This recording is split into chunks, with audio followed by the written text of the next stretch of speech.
with some more oxygen not included on Badlands. Max Hunger Edition. And today, Regolith Smelter. It's going to go in right here. I'm just going to get rid of some of this annoying stuff that's been lying around in the way, and then we'll get stuck right into it. I did a fair bit of work in the background in between episodes just to clear out this area over here, get rid of all the oil. This was interesting. There was a blob of water in there in the corner, and this oil was only about 99 degrees, but the oil on the left-hand side was 107. Someone dropped a big bottle of water in there. This whole place filled up with steam. Somehow it broke viscogel locks. Sour gas escaped. Yeah, it was hours. It was hours of just cleaning the whole mess up, but got it fixed in the end, and everything's good to go. Now we just got to seal off this area, I think. And once this area is all sealed off, we'll throw in, yes, I think we'll throw it in right there. We're going to need about 25 to 30 steam turbines to handle this regolith. And then we've got to figure out how we're getting the regolith down here as well. Another thought has just occurred to me as well. We do need to prep for getting the regolith down here, and it's going to be boiling hot regolith, and we really want to be dragging that to our base. Also, if we put it on conveyor rails, it's going to dump its heat through wherever we send it. We need some way of getting it down here without spreading an awful lot of heat. This was one of the reasons I was originally going to put it up top, then completely forgot about why I had that one there. Oh yeah, that was so cramped, I gave up on putting it there. And now that it's all the way at the bottom, it's going to be a pain in the butt.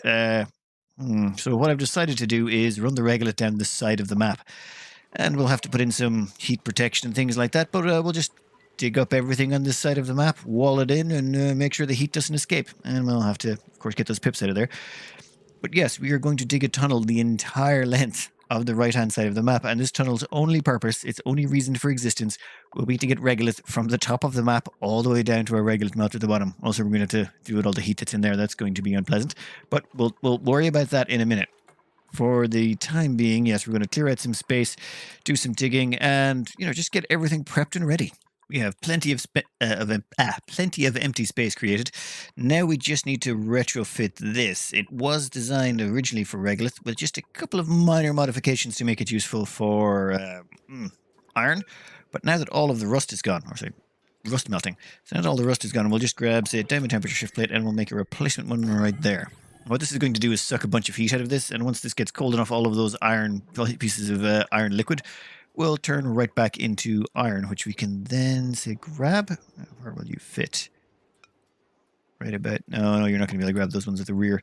So I'll put you there, and we'll put you there. That'll grab all of the iron that's lying around, throw it into that conveyor loader, and we can get this out of here and set up for the next section. Oh, and we can also deconstruct these. We don't need these mesh tiles anymore. There we go. That's why I left those gaps in the ladder segments as well, so that we could come in and do this. Also, we won't need those once this is over, so we can rip those out now.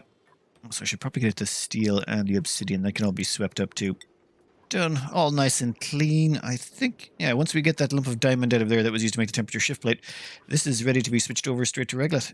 Done. Let's seal this up as well.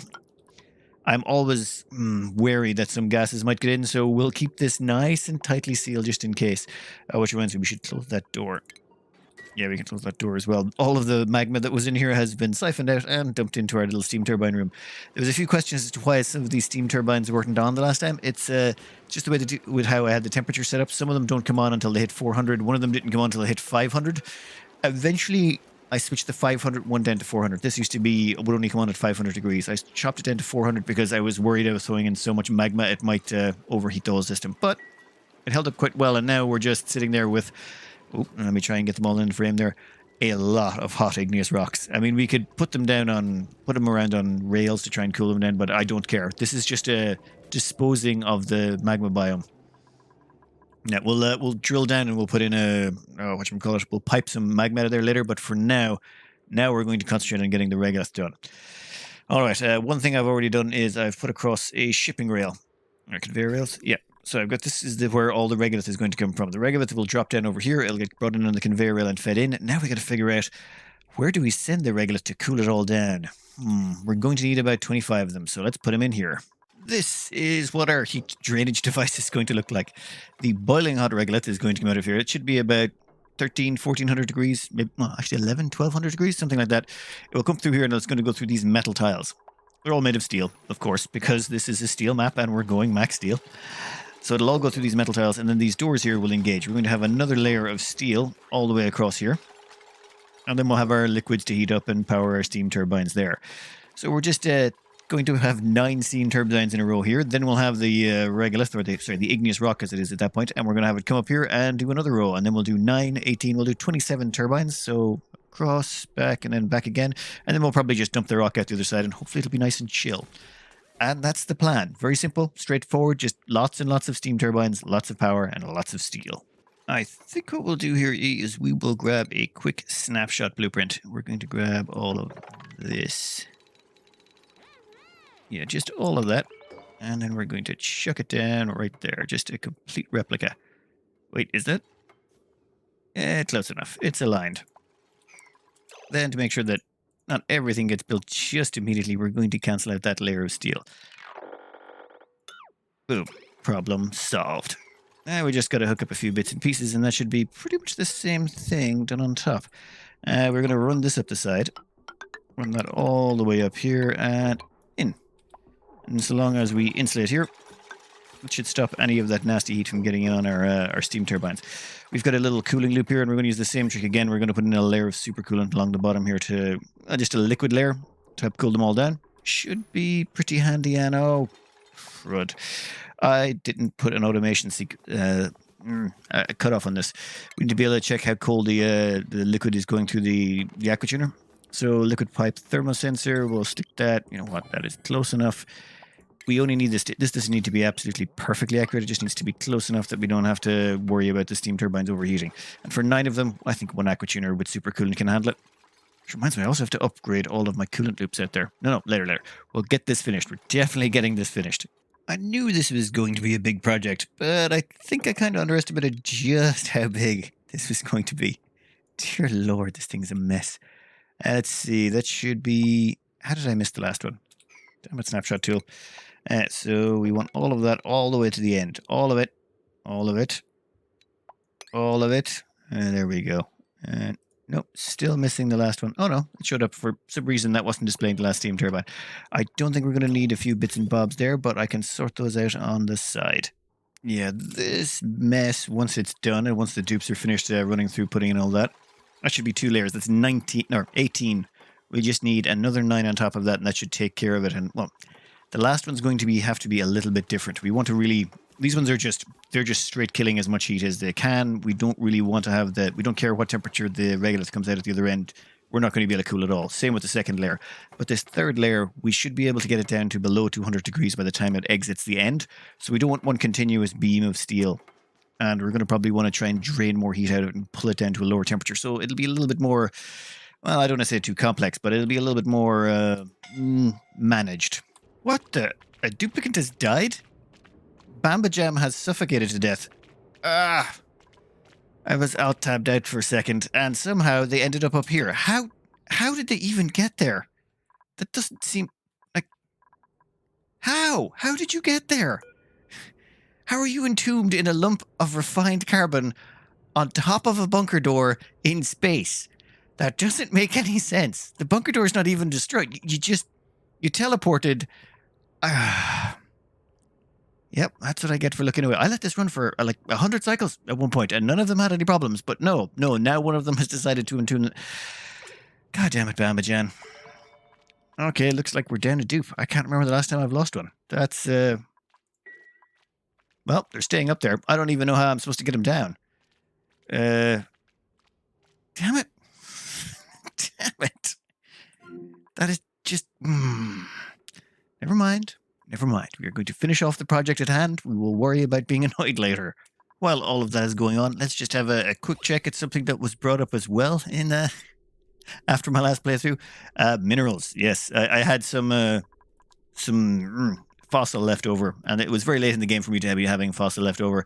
It was more a case of I didn't want to dig out the areas it was in because I had crude oil sitting on top of it and it was going to cause problems. Normally I would have had all the crude oil long gone and dumped into some sort of liquid device or stored up in a petroleum tank somewhere.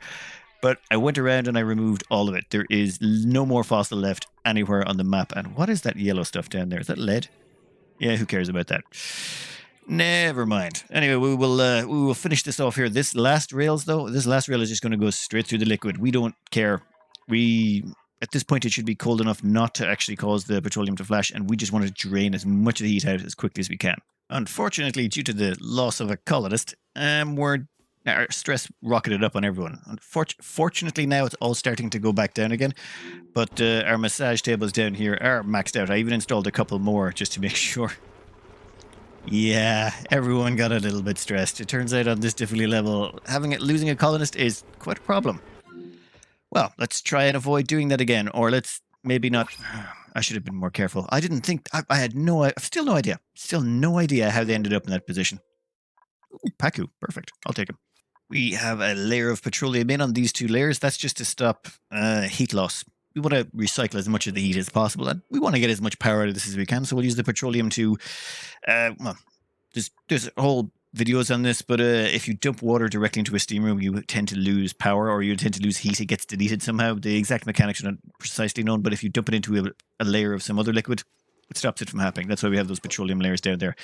Now these pumps here, those ones are so we can put in a layer of liquids down here to help cool down these steam turbines. Since we are filthy rich, we are going to use super coolant in all of these. Why not? I mean, we've got it lying about the place, and it has a right about it should have the correct viscosity to spread all the way out along without flooding any of these. We don't want to use a lot of liquid. You put too much liquid, you'll flood them, and that would be bad. Then we'd have stuff going through here way too hot. Anyway, I think we were going to need about 600 kilos of petroleum to fill this out. That's what it took for these two layers. So once you have the petroleum in, then it's just a case of we're going to want to start piping in the water. But before we can fire this up, of course, we still need to get the regolith down here, which is going to be, well, that's going to be a challenge all unto itself. Over here is going to be our regolith drop corridor. We need to get in, well, we need to get some power in there as well.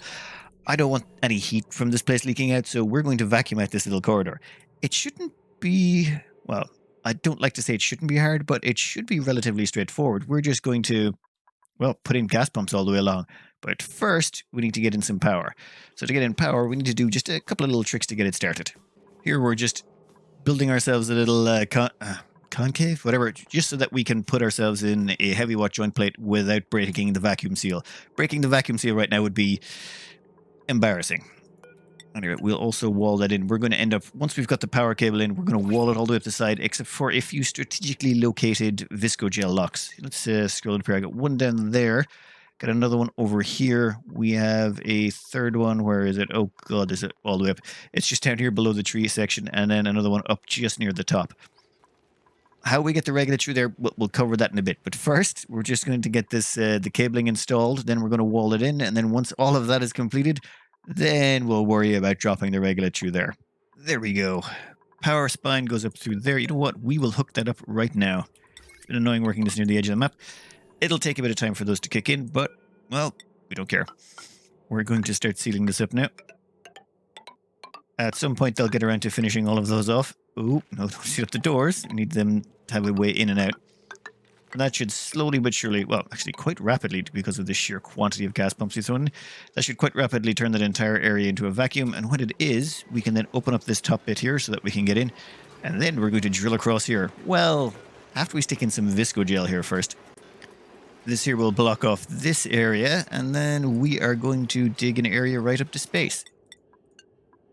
Perfect. We are going to dig an area right up to space here, and then we're going to drop all the regolith down in here, and we'll put in an auto sweeper here and an auto loader, and we'll use that to sort of, we're going to shimmy it through here. I know this sounds like a terrible idea, and yes, it is technically a terrible idea, but it was the only way I could think of getting it down there. We're even in a worse off position on the opposite side of the map. On the opposite side of the map to do this, we've got all of this stuff in the way, and we can't really move that very easily. Plus, we'd have to sort of shimmy around this big outcrop of neutronium, and no, it was too hard. Over here, we can theoretically just sort of, like, dig through here. So long as there's a vacuum, we can dig through here and to that side and sort of put a shipping rail through there. It shouldn't be affected. Like, if we put the shipping rail through here, it shouldn't be affected by this anything else that's going on here. And so long as we dig smartly, we should be able to install it without breaking anything. And we'll have the auto droppers up here. We'll have to remove a solar panel, but we'll have, or maybe two. We'll have the auto droppers up here drop all the regolith down here, and it will fall straight down in here where the auto sweeper can pick it up. Let's see how this plan works. This is a perfect example of why I don't normally use space to vacuum things out. This area here has now been opened up to the vacuum of space, and it will take somewhere between an eternity and a half before this becomes an actual vacuum. I mean, a watched vacuum never vacuums when you're using the vacuum of space. It's not a thing. I'll have to come back later on and put in some gas pumps or do some changes to make that work. But for the time being, we are going to go and organize Regolith drop-off, which is going to have to go through here. It's going to have to go through this 2 tiles. Oh, this is... Yeah, I'm not going to like this, but it was just the only way I could get it down. The entire top layer has been redone. Now everything points towards, well, this section. Now hopefully all the regolith will get dropped down in this hole. I did have to put a little bit of a covering here in case any regolith tries to drop down through here. Just, well, unmined regolith. So in theory, anything that ends up in there should get mined, and then this auto sweeper should be able to pick it up and dump it into one of these automatic dispensers. And that should mean all the regolith, all the way from this top layer, should get dumped down to our Regolith melter. Unfortunately, we do have a giant pile of regolith over here. I think I just moused over it. That's probably what caused the slowdown.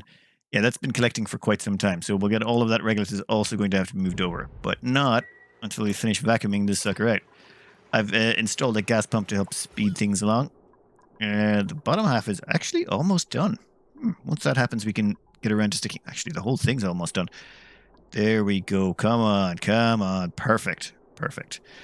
Now, once all of that is gone, what we can do is finish off putting in these rails. So I'm thinking what we're going to do here is we're going to have to turn this off for a minute to get it done, but we can take out this block with safety. That'll allow us to get in those two. One moment. I'm not going to lie, I wasn't sure I was going to be able to get it work that cleanly. I thought I was going to have to do a few more modifications, but it seems all of these pieces are now accessible, and we should be able to finish that off. Then it's just a case of putting in some sort of collector here to, well, a loader and an automated sweeper. With 2 of those, then we can drop it all the way to the bottom of the map. So the plan. Well, what we are going to do, in theory, though it's sort of a little untested here, we're going to set all of these up to collect regolith, and they will get daisy-chained along all the way, and they will all get dropped off into this hole. Even a little bit from this side will get shoved over and drop down here. This should fall straight down this hole here.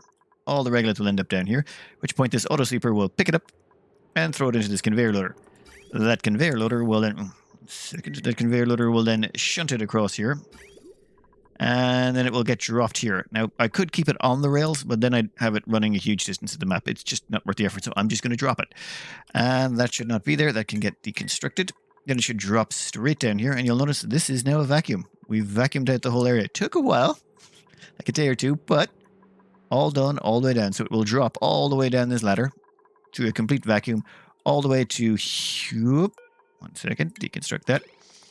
All the way to down here. Once it hits the bottom here, it will be picked up by this auto sweeper and dumped onto the conveyor loader.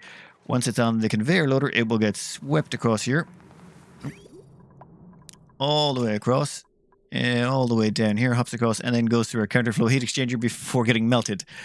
Once it turns into magma, it'll flow back down here, turn into igneous rock, and then it'll counterflow up here, go through these areas, and yeah. That's the theory. But however, there are a few more bits and pieces that need to be finished before that's done. One second. Excellent. What was it? Yes. 1, we need to start that regolith moving, but 2, we need to start putting water into the steam turbine rooms. That is the next setup. Now, I think I queued up some piping ages ago. Yes, I did. I queued up the piping. Thankfully. Yes. Okay, we will get these and we shall start dumping water into our steam rooms. Yeah. Water into our steam rooms and sealing these up. And there we go. Water gets dumped in. It's going to mess with the oil pressure quite a bit. This is frankly going to be a mess in here until we start getting some boiling going on. But that should at least get it started. I need to put in probably several tons of water into each of these. So this could take a little time. What I will do is skip this forward a bit and I'll cut back in once we've got most of the water in place. At that point, we should be just about ready to turn... Oh no, I got to put the super coolant into the super coolant loops as well. So I'm going to need to get out of a box down here and start pumping super coolant into all the cooling loops. So we got the water kind of in place, but the more important thing was I realized I'd made a mistake. I hadn't put in that automation sensor right there. I missed that one, so we'll put that one in before we fill it up with water. I'm also going to put in these extra overflow valves so I can put in more water if needs be. You better not flash anything to steam in there just yet. No, you're fine. You're fine. You're only going to be doing a little bit of chilling, so nothing should go to steam anytime soon. Oh, unreachable build? How is that unreachable? You know what? We will deconstruct that. and then you should definitely be able to reach it. Right, we've got 2 of the cooling loops completely up and running. The 3rd cooling loop will be going online. Actually, I'll put that 3rd cooling loop online right about now. At the same time, when you dump in the water from the top, it actually just sits on top. I really should have done that. Dumping it inside the petroleum just caused a big mess. It makes it much harder to gauge how much is in there. But once we have these 2 filled and we start this up and this evaporates, we can see how much steam pressure is in the room and we can adjust as needs be. We can always add or subtract more water into the system using these little pipes down here. You know what, I might want to extend that down a tiny tad. There we go. So, almost ready actually. So close to being ready. Is that 2nd loop almost done? Okay, well, the 3rd cooling loop. Once the 3rd cooling loop is done, we should be ready to fire this up. We are ready to rock, I think. Yeah, I'm going to call that starting time. I made one minor modification off screen. Well, a bit of a major minor modification. In here, I got rid of the viscogel there. That viscogel was flooding the steam turbine, so I had to remove it. Otherwise, it was going to cut into my water production and any of the water from my oxygen, and there would be an enormous knock-on effect if I wasn't careful. This is also my desalinator, remember. So yes, I had to do some minor modifications here, but same thing. It's just this will be cooled by the regolith falling down. That's a termium aquatuner, termium conveyor loader. Both of them will get cooled by the regolith passing through them. All right then, that means all we have to do is set these up to filtration medium only. All done, all set to regolith. Well, actually, I think, yeah, just regolith. Okay, boom. That all falls down here. That gets picked up by the sweeper. That goes through here. Now, I don't think it's picking up any heat as it goes through there. No, it shouldn't. That magma can't exchange heat with it because the 2 of them don't actually have any physical medium to exchange it with. Then this drops all the way down our tube. It's a long drop. Yeah, this is why I didn't run the rails. I could have run the rails, but it's not so much the cost. It was the frame rate. I was worried about what it would do to my frame rate having rails running just that far. So I'm willing to pay for the extra set of auto sweeper made out of thermium and the extra conveyor loader. Both of those are made of thermium and they're sitting in a pool of viscogel. And because they're in the pool of viscogel, yeah, they can send it across here and they'll keep themselves cool. The viscogel will act as a transfer medium, so the regolith passing through will keep them cool because they are made of thermium. They'll overheat at 900 C. Yeah, space metals makes things so much easier. Anyway, this starts to pass through our counterflow heat exchanger. Oh. I just thought of something that could potentially cause a horrible issue. Maybe? No. If this stuff melts on the rail, this stuff is preheated by iron, well, rust, so there's a potential for this stuff to just melt off the rail. Yep, it's melting off the rail. That's not good. You need to immediately start getting put away. Igneous rock, get out of here now. Okay, get out. If that flashes that viscogel to steam, we're going to have a really bad day. Okay, no, I think we're good now. I think most of it's passed through and we're still at a reasonable... Okay. Awkward for a moment. Alright, now we got to go through the same rigmarole as we went through before. We just have to find the right temperature to set this through. Now to start, I'm thinking we'll set this to, well, 1412 is what I want to aim for at the end. So we'll set this to, say, 1420 to start. What's this at? Oh, it's well above 1420, but the metal around it is also well above 1420. Okay, so it's starting to melt. Come on. Come on. Now we got it full on melting everything. So the regolith flows through here. It turns into magma. The magma flows off the edge and pours down here. Now, while it's down here, this regolith that's coming in passes through the magma, and as it passes through, it drains the heat out of the magma, and then the magma turns to igneous rock, at which point this auto sweeper goes, hey, thank you, igneous rock, and dumps it into the conveyor loader. For the time being, it's taking a while. That magma's building up quite a lot. Let's turn down the temperature on this. We're going to go for 1412. Okay, the reason we don't want to go too high is, and this is going to sound very dumb, we don't want to make it too hot, because if we make it too hot, we won't be able to control the reaction. What'll happen is, well, what I found in testing is, well, in my original designs, I should go back over them at some point. the magma would flow down here, and then it would just keep building up and up and up and up and up until you had like about 5 or 6 tons of it, and then eventually it would start to solidify. But at which point you've got solid tiles, and because you've got solid tiles, well, good luck. Now you have to install a mining drill, and you lose half the mass, and blah blah blah. In this instance, though, ooh, what's going on up here? Temperature still pretty low. Sorry, I should have been keeping more track on that. But for the time being, yeah, we don't have that much production going on. Why is this taking so long? Come on. We'll put this on medium speed. The high speed one I find, I have a speed mod installed to make things go faster, and it tends to mess with things. Ah, there we go. Faster and faster and faster. Still don't have any Steam content in there. I am okay with that. Is that actually draining much heat out of those, I wonder? 625. You are 84. Yeah, never mind. It's doing an okay job. And we've got steam. No power yet, but we at least have steam. And as you can see here, this magma blade is sort of getting longer and longer and longer. Now, there's method to the madness here. This magma blade should be 9 tiles long if I've done it correctly. Here's 10 tiles long. Oh, 11. Why did I make it 12? The reason I made it 12? Crap. I don't think I was meant to make it 12. Oopsie. Never mind. It's fine. It's fine. We can always break back in here and fix it if needs be. But as this extends out further and further, the counterflow heat exchanger is going to get more and more efficient. The reason being, this is actually the last step of the counterflow heat exchanger, is the regolith itself flowing through molten magma before getting to the melting spot. It's kind of nice. Theoretically, what you could do is run a magma counterflow through multiple stairs the same way as you do with a petroleum boiler, but that was way too much effort. This seemed nice, compact, reasonable, and it used an awful lot of steel. We're looking. Starting to get proper flow. Okay, steam starting to go up. Nice, nice. I only put in a few temperature shift plates. I didn't want to dump too much in, just in case. And I think that's finally starting to work. We've got power. Nice. Now, I've only set these to, 180C. So once they go to 180C, we'll probably have to do more temperature adjustment as time goes by, and this goes on longer and longer. But, yep, this is beautiful.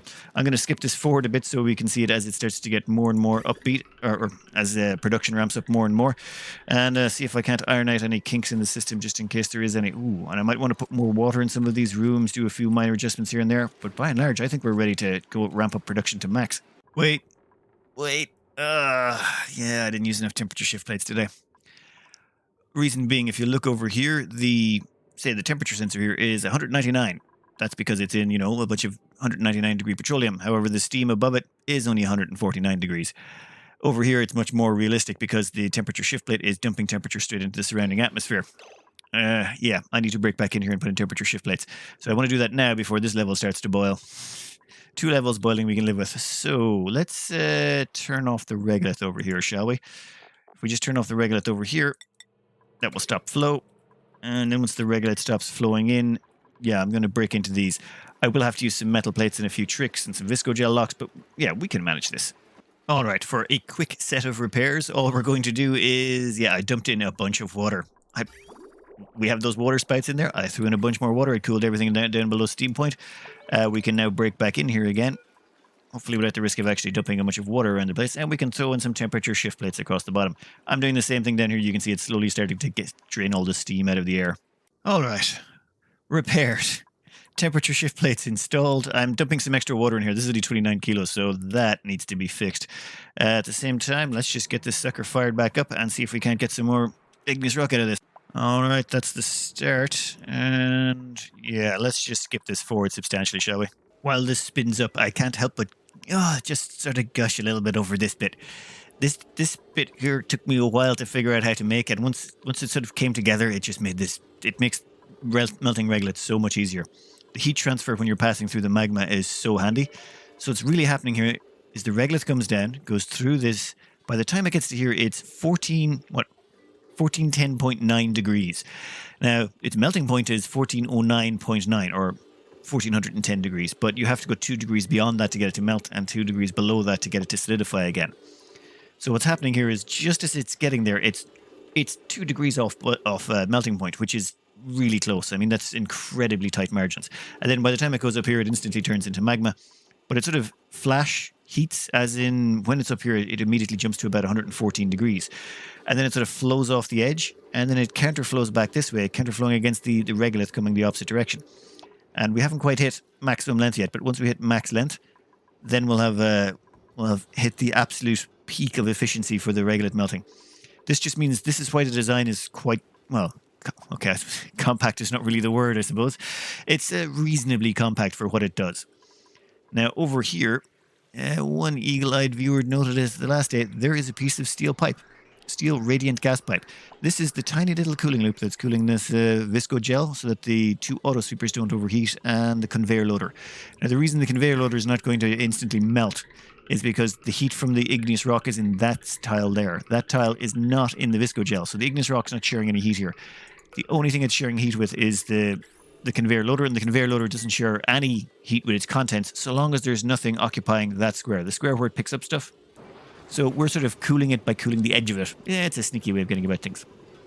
But anyway, the gas goes through there, and then on its way back, it passes through this tile. And then, because this is so ridiculously efficient, this magma won't solidify unless you bleed off some of the heat.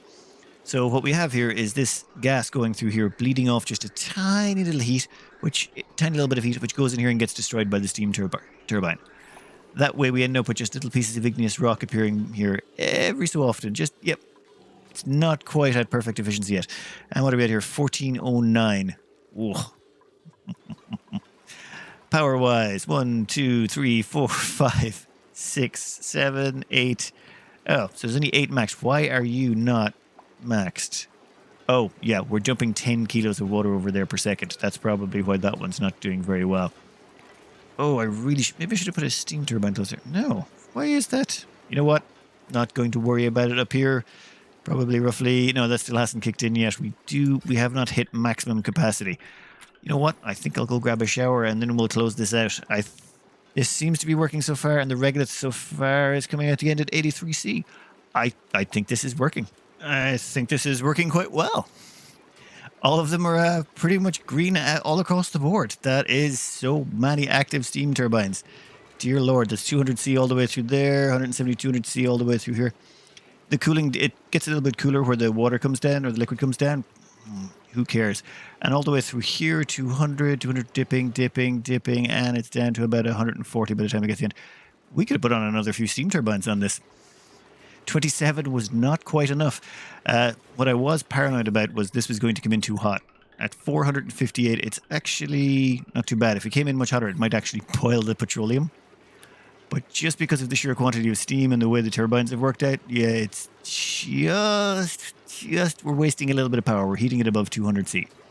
Now, I completely forgot to cover one thing, and that is why this works.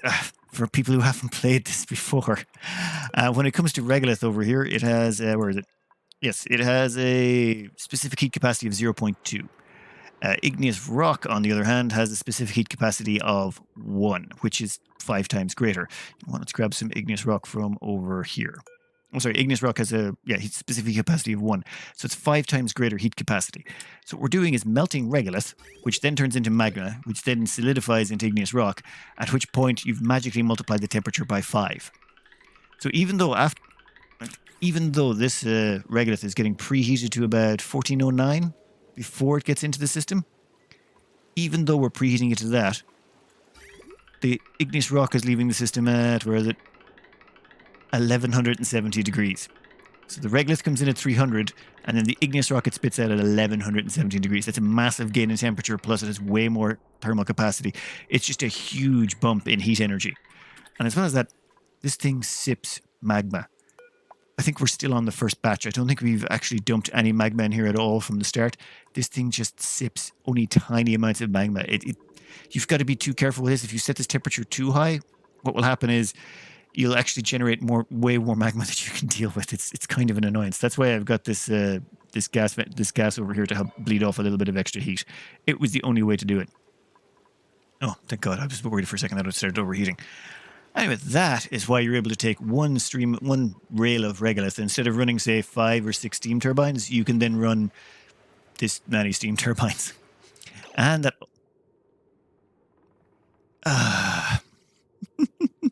Yeah, I think we're going to call that a day right there. Yeah, it's fine. It's fine. I'm pretty sure I saved it pretty recently. It's cool. It's cool. Anyway, I hope you enjoyed and good luck.